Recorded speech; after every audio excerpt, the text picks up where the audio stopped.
ये शब्द पढ़कर दास की आंखों से आंसू बहने लगे। जिस दिन पहली बार पढ़ा, अभी हफ्ता पहले पढ़ा इसको, कि कितनी प्यार से कहा है कि ये मैंने जो एक परमार्थ लेख लिखा है, अपना अनुभव लिखा है परमात्मा से प्राप्त ज्ञान के आधार से, और ये प्राण संगली ग्रंथ मेरा शरीर है, मेरी देह है।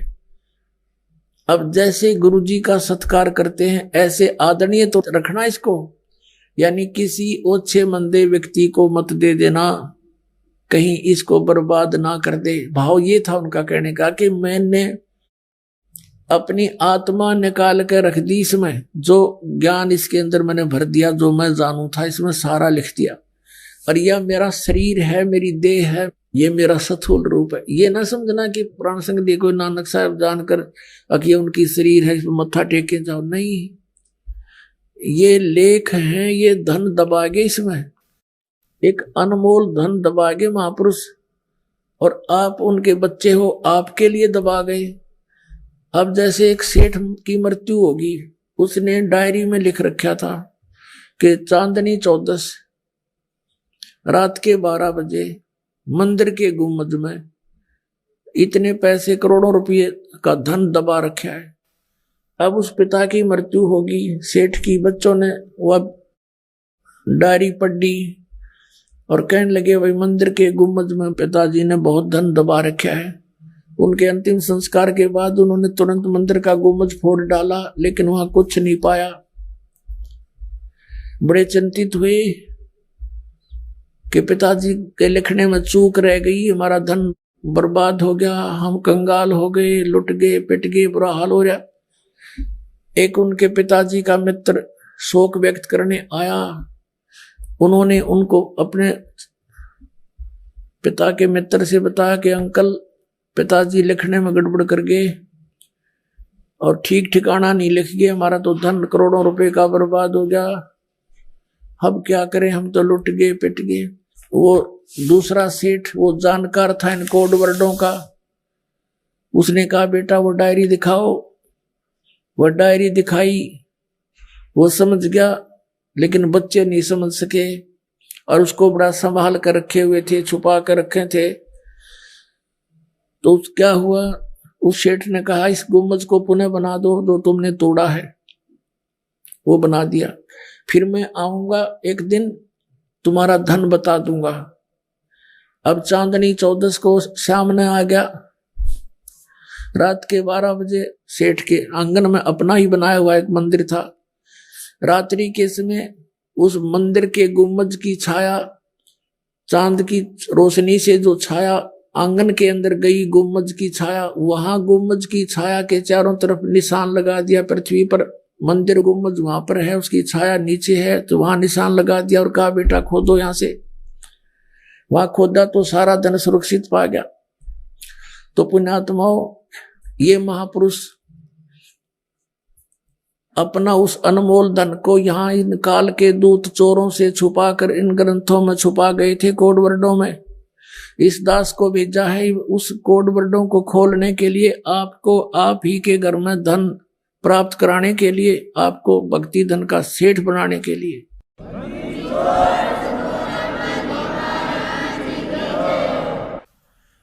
अब इसमें स्पष्ट लिखा है कि प्राण संगली नाम क्यों रखा गया, इसके बारे में वही बता सकता है जो उन्हीं कैसा होगा, यानी आदरणीय नानक साहिब जी जैसे महापुरुष, यानी उन्हीं के समान ज्ञान रखने वाले। वैसे दास उन महापुरुषों के बराबर तो नहीं हो सकता, लेकिन परमेश्वर जी की कृपा से, गुरुदेव की कृपा से इस दास को इतना ज्ञान अवश्य हो गया कि इन महापुरुषों के इस लोक को जिसमें खजाना दबा गए थे, ये खूब खोलने में सक्षम है और पूरा ज्ञान है इस दास को।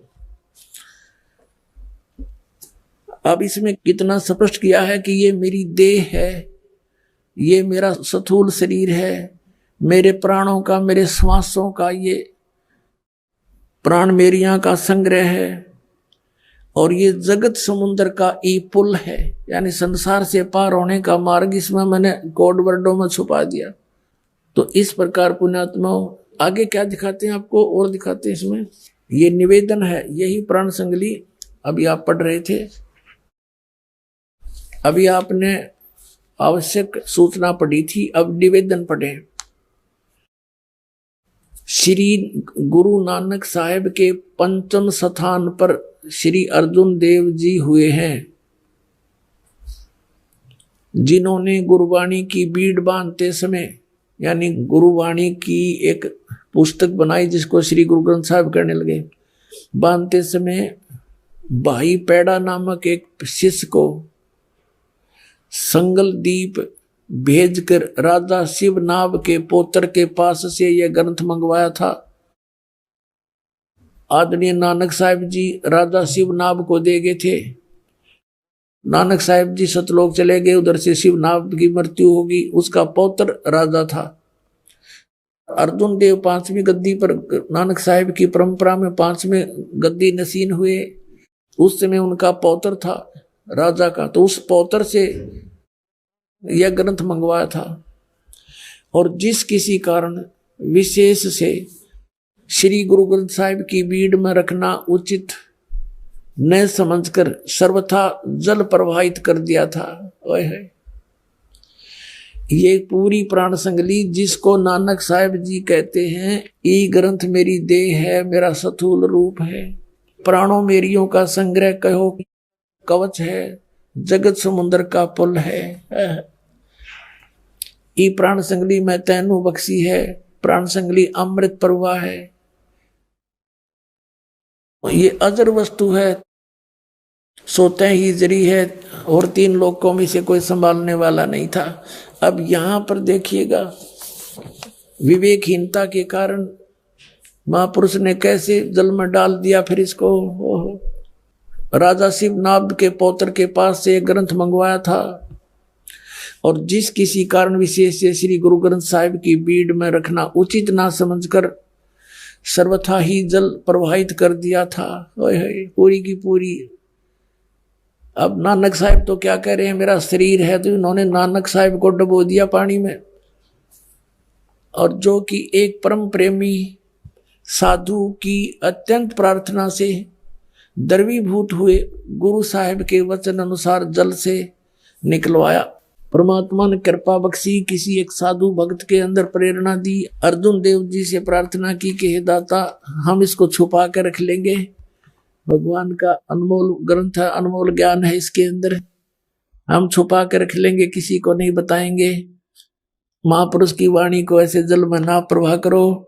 बड़ा प्रयत्न से लिखा है, हाथ से लिखा हुआ है, कितना समय लगा होगा। तो इस कारण से उस संत की प्रार्थना से और अर्जुन देव जी ने अलाउड कर दिया कि निकाल लो, पर ले जा तू कहीं, छुपा ले इसको। अब वो जैसा तैसे पुण्यात्मा अपने पास उपलब्ध है। अब पुण्यात्मा, अब ये इसको फिर भी पूर्ण रूप से नहीं रखा गया। कारण क्या कि इसके अंदर बहुत डिटेल थी। नानक साहिब जी के गुरुजी परमेश्वर कबीर साहिब दुल्हा दान काशी वाले हैं, और ये 2 अक्षर का नाम इसमें रह रहकर बहुत बार लिखा हुआ था कि इस नाम के जाप से मोक्ष होगा, और नाम से मोक्ष नहीं होगा, अन्य लाभ थोड़े बहुत अवश्य होंगे। तो वो नाम इनको निकालना अनिवार्य हो गया इस दृष्टिकोण से कि कहीं सिख लोग इनका पाठ करें, गुरु नानक साहिब जी की आज्ञा की अवहेलना होने से हानि ना उठा ले, जैसे मर्दाना डूब गया होता मर जाता, ऐसी गलती कर दे कोई सिख बच्चा अनजानपने में, जिस कारण से इन्होंने अपनी बुद्धि से इसे सदग्रंथ को जल प्रवाह कर दिया।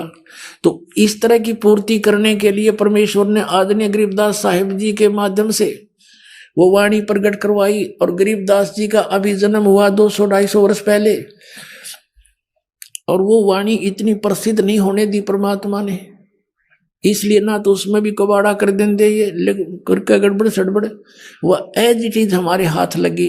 अब तो ये कंप्यूटर में फीड हो चुकी है, इसमें चेंज हो ही नहीं सकता। तो अब आपको दिखाते हैं प्राण संगली में और भी किस कारण से पूरा नहीं लिया गया अभी तक। देखना, ये प्राण संगली है जो डॉक्टर जगजीत सिंह खानपुरी के द्वारा ये पब्लिश्ड है, publication bureau Punjab university Patiala से।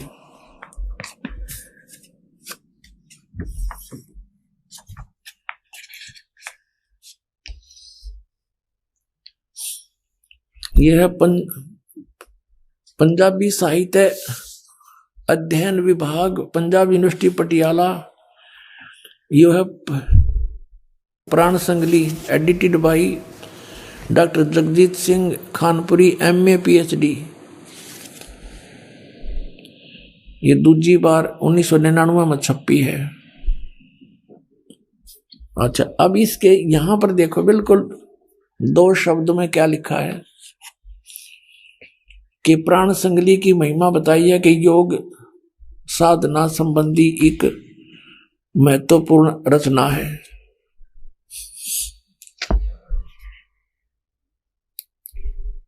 रचना का संबंध गुरु नानक देव जी नाल जोड़िया जाता है कि गुरु जी ने इसका उच्चारण सिंगलदीप विच राजा शिवनाभ प्रति कीता सी। फिर भी यहां देखो, हाँ, ये फिर भूमिका के अंदर देखते हैं। भूमिका इसमें क्या लिखा है कि संत संपूर्ण सिंह ने देवनागरी लिपि विच लिखी विच जिस संस्करण दा प्रकाशन किया, जो अभी आपको दिखाया था, उस बीच कुल 80 अध्याय शामिल हन और 80 अध्यायों दे अंत ते इस दे कुल अध्याय 113 लिखे हन। इस संख्या दी पुष्टि जन्म साखियां तो भी हो जाती है, पर संत संपूर्ण सिंह ने 160 अध्यायों दे होने की संभावना वल संकेत किया है। अपने आत्माओं दास ने तो एक प्रार्थना की थी सबसे पहले कि इन 3 महापुरुषों को, आदरणीय धर्मदास साहिब जी को, आदरणीय गरीबदास साहिब जी को, आदरणीय नानक साहिब जी को विशेष ज्ञान दिया था ताकि ये इस मेरे अनमोल ज्ञान को आगे जनता तक पहुंचाएं, लेकिन मेरे बताए अनुसार ही चलें। तो उन्होंने ऐसा ही किया। आदरणीय गरीबदास साहिब जी ने इनके द्वारा लिखी वाणी को भी हम ग्रंथ साहिब बोलते हैं, श्री सतग्रंथ साहिब। सत ग्रंथ है, सत यानी सच। इसके अंदर कोई किसी प्रकार का अन्य किसी महापुरुष की वाणी नहीं, कबीर साहिब की और गरीबदास जी की, नथिंग एल्स। इसमें स्पष्ट लिखा है ये 2 मंत्र हैं और ये पूरे गरीबदास पंथ में इस 2 मंत्र के जाप का कोई जाप नहीं करता। नानक परमात्मा कबीर साहब ने लिखा है, ये 12 पंथ हमी को ध्यावे, अस्थिर घर का मरम नहीं पावे। कहते 12वें पंथ हो प्रगट हो बाणी और शब्द हमारे का निर्णय ठानी है। असंग जन्म ठोड़ नहीं पावे, बहुर बहुर ये भटका खावे, 84 आवे। जैसे आदरणीय गरीबदास साहिब जी के माध्यम से अपना यथार्थ ज्ञान लिपिबद्ध करवा दिया, लेकिन गरीबदास के पंथ वालों को इसका ज्ञान नहीं। कहते उसी पंथ में हम आगे चल के स्वयं आएंगे, कबीर साहब ने कहा, और तब इस ज्ञान को समझाएंगे। ये देखिएगा कबीर सागर, ये कहां से छपा है?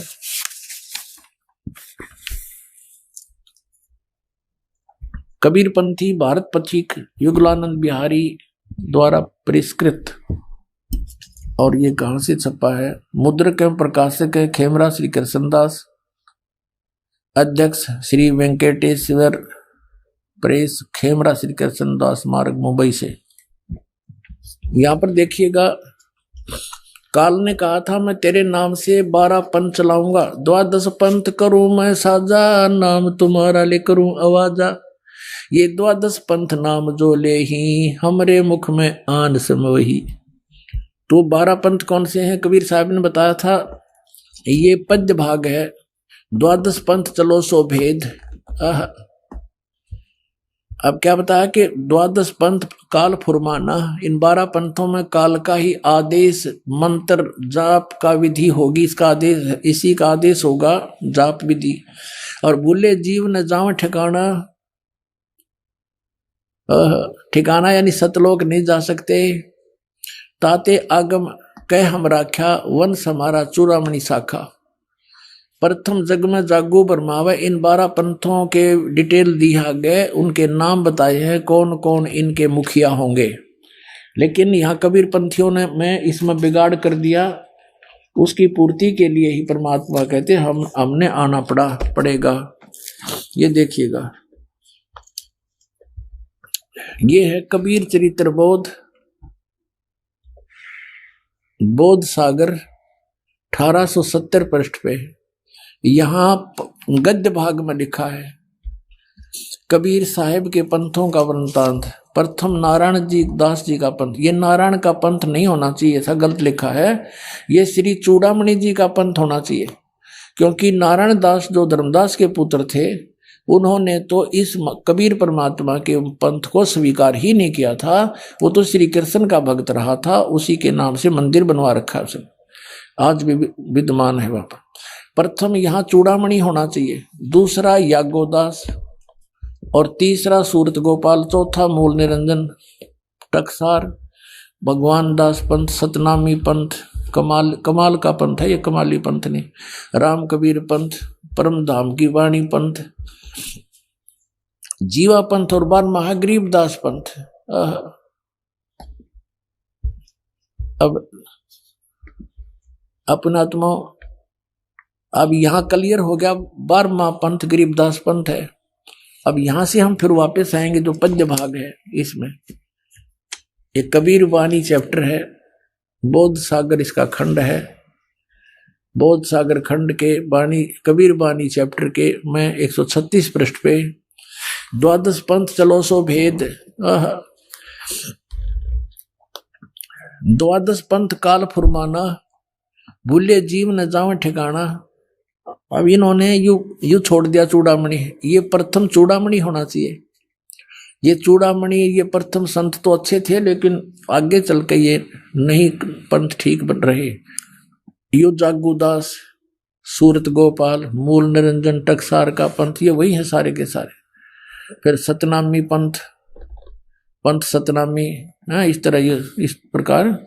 फिर अब हम इन्होंने ये 10वां आ गया, या 11वां होना चाहिए था, 10 में तो आगे लिखना छोड़ गए क्योंकि मिलावट कर रखी इन्होंने इसमें।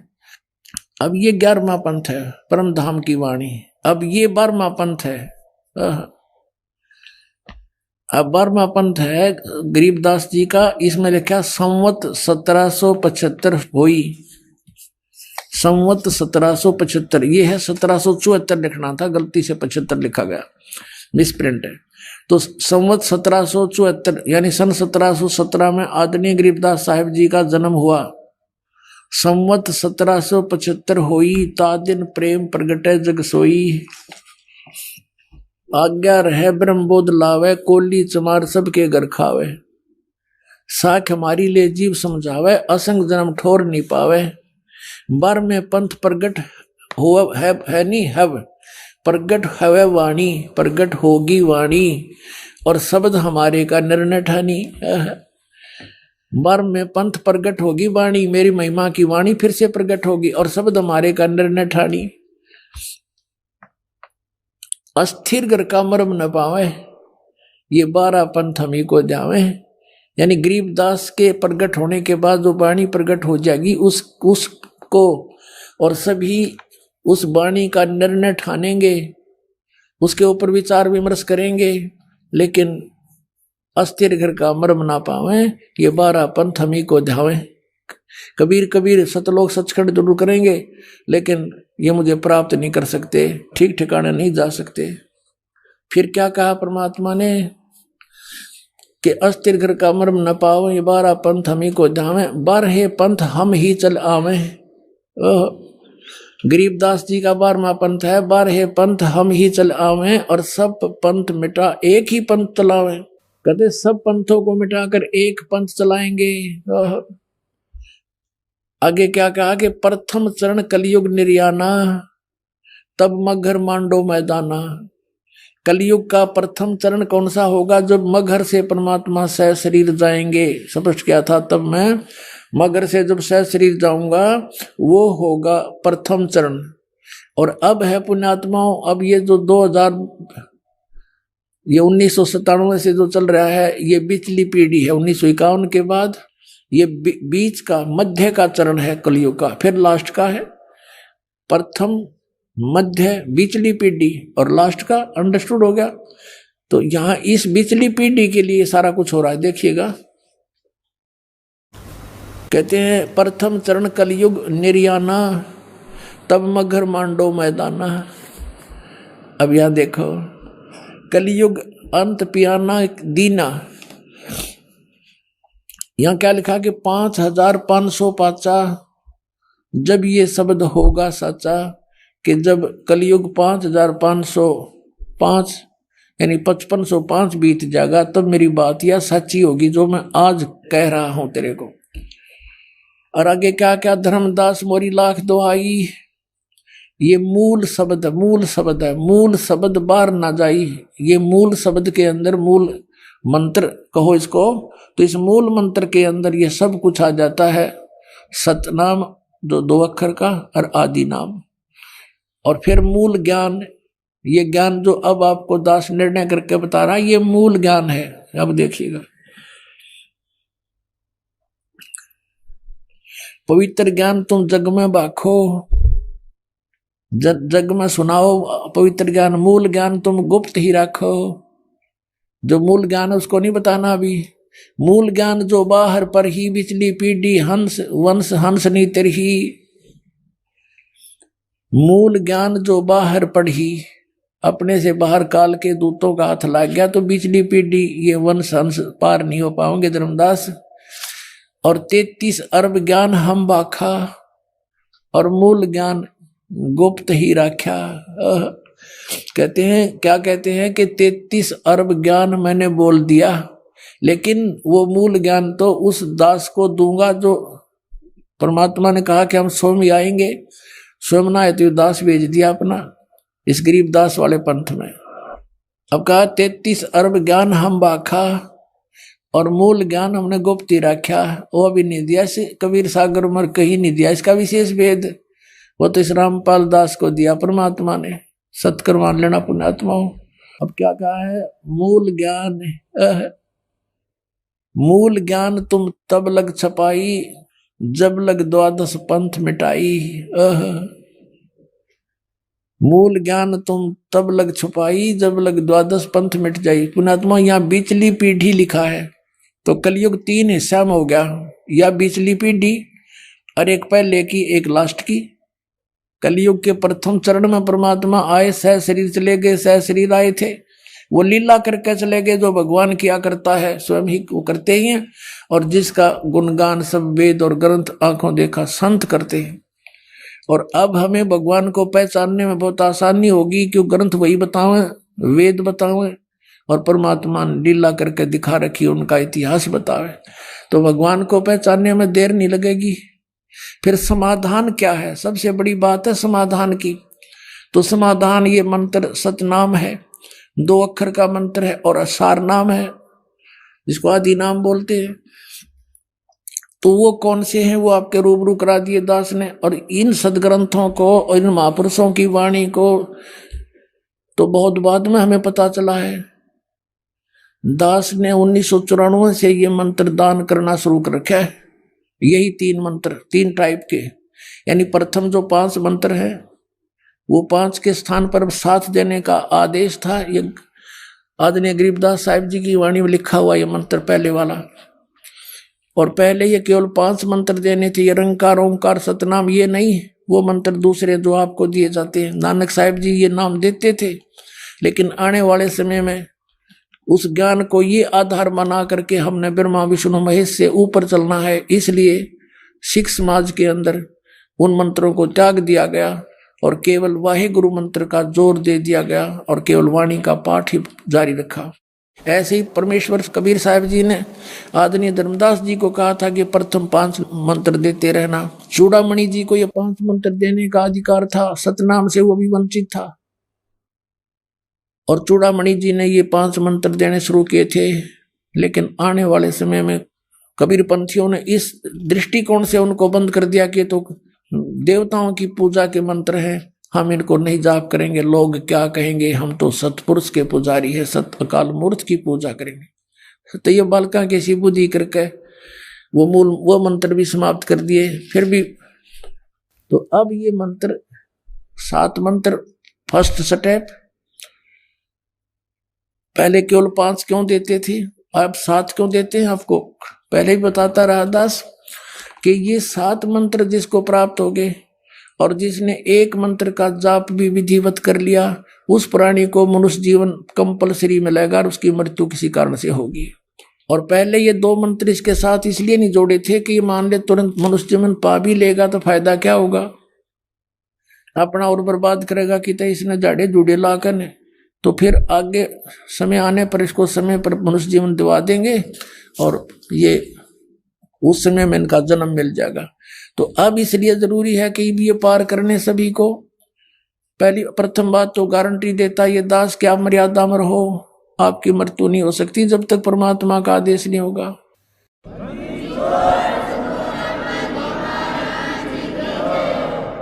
अभी क्या है कि हमारा जो समाज है वो छोटा है अभी इस सतमार्ग वाला, बाकी अन्य साधना के करने वाला समाज भरा पड़ा है।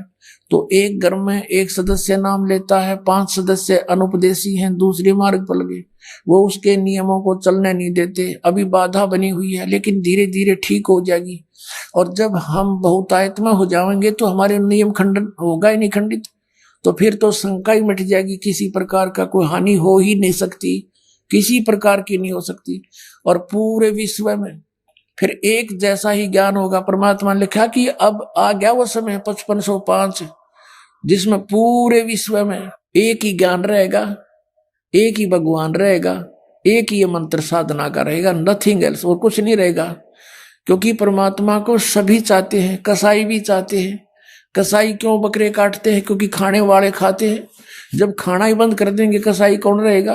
कोई कसाई रहेगा ही नहीं, अपना घास फूस खा कर गुजारा कर लेंगे। इस पाप से अच्छा तो हम, तो इस प्रकार ज्ञान होगा, ज्ञान से फिर हम बुराइयों से बचेंगे और मोक्ष होगा। अब आपने देख लिया कि कहा कि बार में पंथ हम ही चल आवे, फिर देखना एक और अनमोल वस्तु छुपा रखी है। ये कबीर वाणी चैप्टर 136-37 हमने पढ़ा था, अब 134 पे कितना निर्मल बात कही है वंश प्रकार कि जो उन 12-13 पंथों में जो हमारे बच्चे होंगे उनमें जो मैं भेजूंगा आत्माएं, प्रथम तो वंश उत्तम, ये नारायण दास है प्रथम वंश उत्तम, दूसरा यु जागू जुगुर है, और बर्मा पंथ जो है बर्म में वंश प्रगट हुए उजियारा, ये बर्मा पंथ गरीबदास वाला पंथ है। बर्मा पंथ यु गरीबदास वाला पंथ है। बर्म में वंश प्रगट हुए उजियारा, यानी मेरी महिमा की वाणी प्रगट होगी, थोड़ा थोड़ा रोशनी सी होगी, उजियारा सा होएगा, क्लियर नहीं होगी उससे।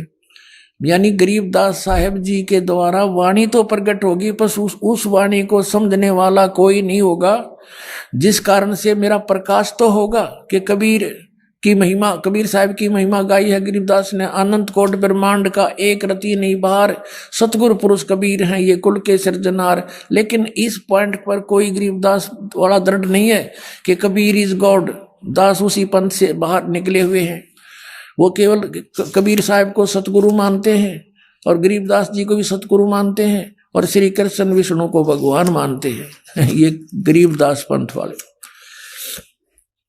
लेकिन गरीबदास जी नहीं मानते थे, उनके ये समझ नहीं सके इनको, इन कोड वर्डों को।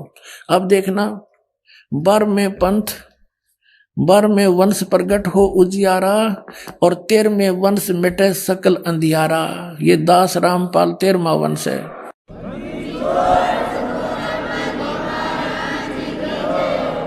अपने आत्माओं, अब ये निर्णय करते हैं आपके समक्ष के अब वर्तमान में कलयुग कितना बीत गया। पवित्र हिंदू धर्म में इन शंकराचार्यों के द्वारा रची गई पुस्तक एक ऑथेंटिक रिकॉर्ड माना जाता है। इन्हीं से हम स्पष्ट करते हैं कि वर्तमान में कलयुग कितना बीत चुका है। देखिएगा, ये एक पुस्तक है ज्योतिर्मय ज्योतिर्मठ,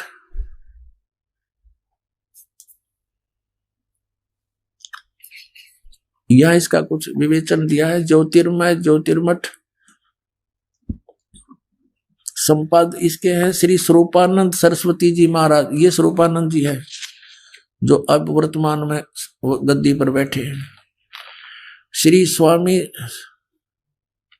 ये दो मठों के अधिकारी हैं, ज्योतिष मठ पीठाधीश्वर और द्वारका पीठ के, ये दो के इंचार्ज हैं सरस्वती। अब यहाँ क्या लिखा है, यह है संपादक, लेखक एवं संकलनकर्ता विष्णुदत्त शर्मा, अध्यक्ष आध्यात्मिक उत्थान मंडल दिल्ली। प्रेरणा स्रोत श्री सुबुद्धनाथ ब्रह्मचारी जी, मुद्रक फाइन प्रिंट एंड पैक्स। ये देखो, अखिल भारतीय आध्यात्मिक उत्थान मंडल, 1/3234 गली नंबर 2, रामनगर विस्तार, मंडोली रोड, सादरा दिल्ली। ये इनके फोन और फैक्स नंबर है। इसमें देखिएगा, इसके 11 पृष्ठ पे आदि शंकराचार्य का संक्षिप्त जीवन।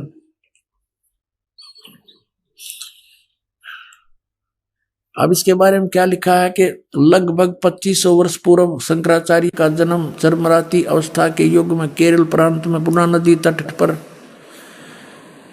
कालाड़ी ग्राम में धर्मनिष्ठ नमूद्री वैश्य ब्राह्मण शिवपुर इसके घर हुआ।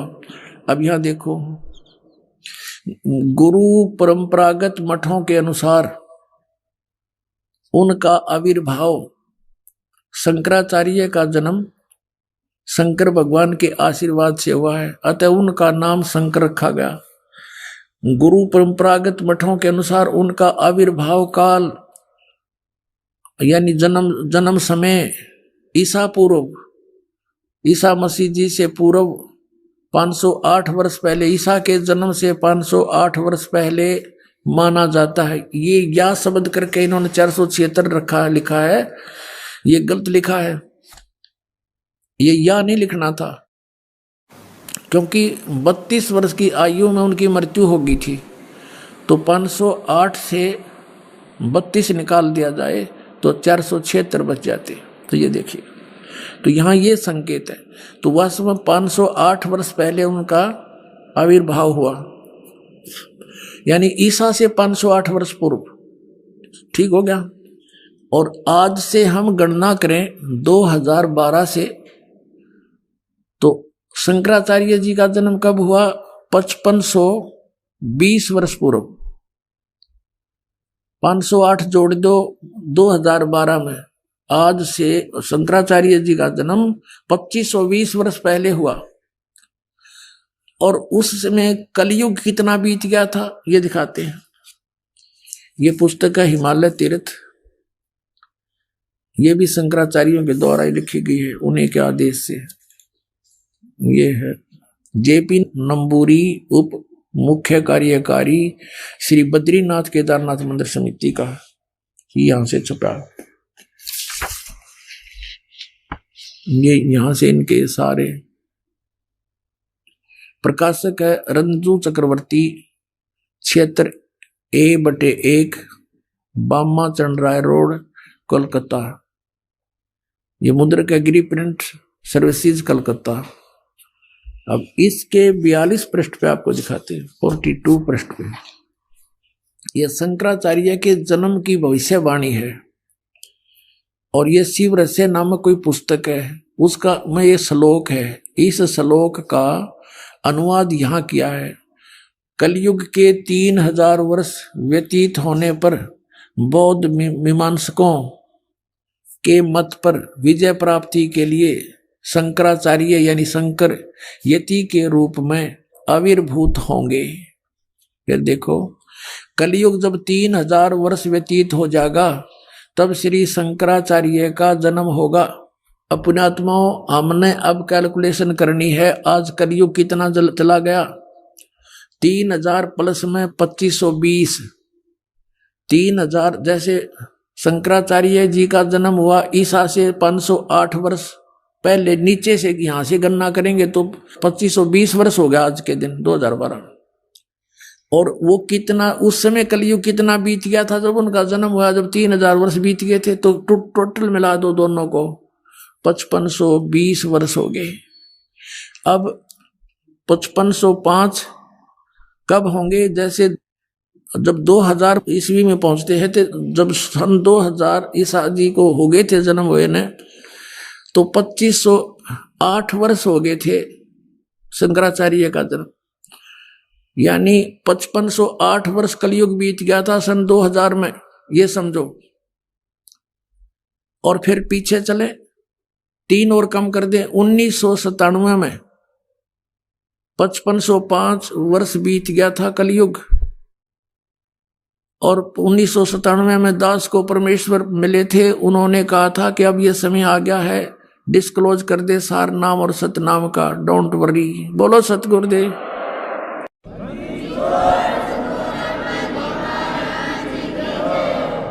अपना आत्मा ये ना सोचना कि दास बनावटी बात बनाकर अपने मूर्ख बनाना चाहता, नहीं, आपको बहुत बुद्धिमान बनाना चाहता है और सच्चाई से परिचित कराना चाहता है कि उस समय दास ने इसको देखा भी नहीं था कि ये क्या, इतना गहराई से नहीं जाना था कबीर सागर को भी, लेकिन जो मालिक ने लेख लिख दिए वो अपने समय पर अपने आप होते रहते हैं।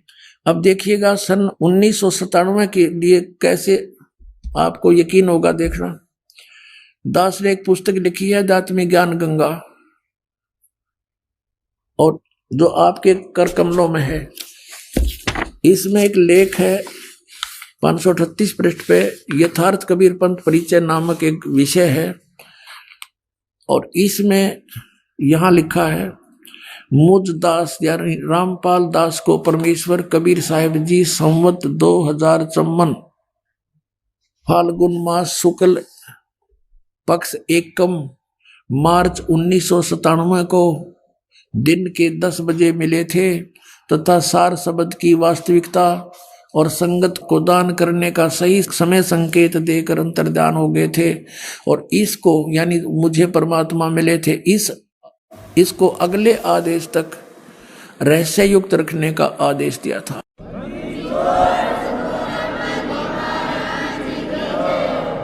और फिर परमात्मा ने एक और अनमोल खजाना अभी 10 दिन के अंदर अंदर हमें दिया है, ये और आपके रूबरू कराना चाहता है दास। ये देखिएगा, एक है सूक्ष्म वेद बोध। इसमें परमात्मा ने 600 वर्ष पहले कहा था, धर्मदास एक ऐसा समय आएगा कि पूरे विश्व में मेरा ही ज्ञान और मेरी ही महिमा रहेगी और सब ज्ञान सब पंथ ये समाप्त हो जाएंगे, केवल एक पंथ रहेगा। ये है कबीर सागर, ये वही कबीर सागर बोध सागर इसका खंड है।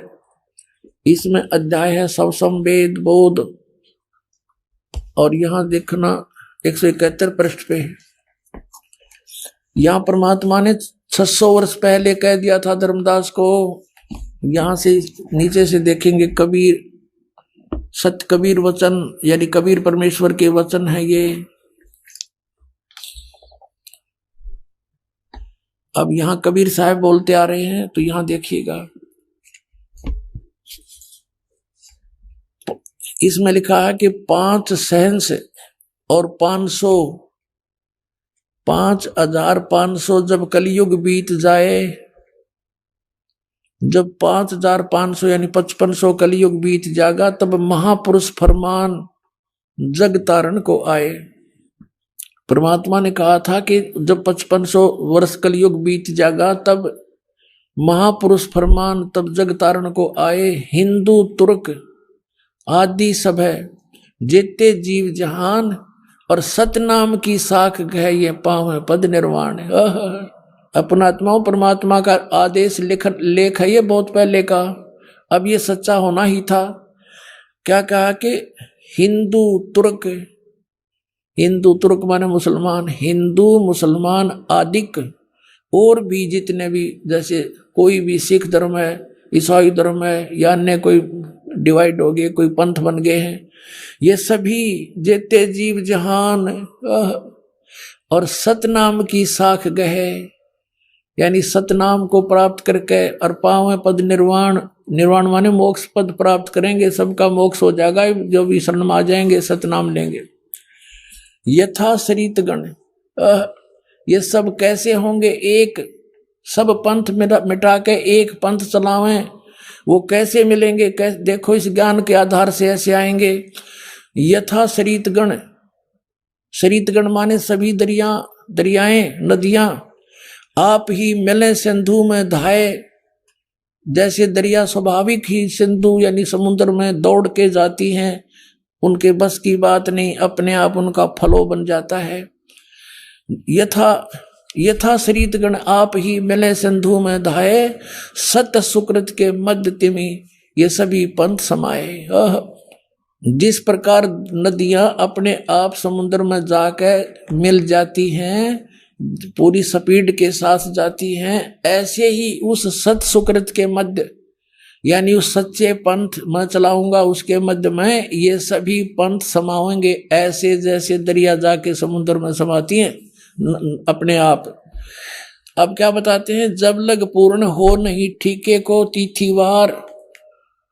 ये ठीक माने निर्धारित समय जो मैंने कर रखा धर्मदास, जब तक यो ठीक का समय यानी 5500 वर्ष कलयुग नहीं बीत जाएगा, तब तक तो मेरी ये वाणी बिल्कुल निराधार दिखाई देगी जो सूक्ष्म इस संवेद में लिखी है। देखिएगा, जब लग पूर्ण हो नहीं ठीक को तिथिवार, कि जब तक ये निर्धारित समय नहीं आओगा ठीक माने निर्धारित समय, निश्चित समय। जैसे ये ठीक का अरदास ने कहाँ से जाना, बचपन में हम सुना करते थे कि एक व्यापारी पैसे नहीं दे रहा है, आगे से आगे ठीक बता रहा है, ठीक, ऐसे हमारी लोकल लैंग्वेज का शब्द है ये। तो ठीक का मतलब निर्धारित समय निर्धारित कर देना, ये ठीक।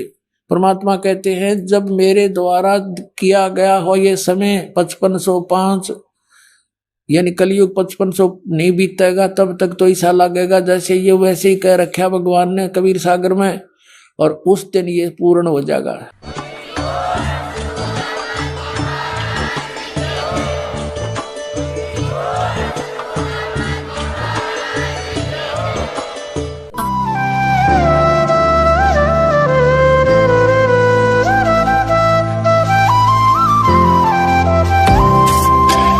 सत सही।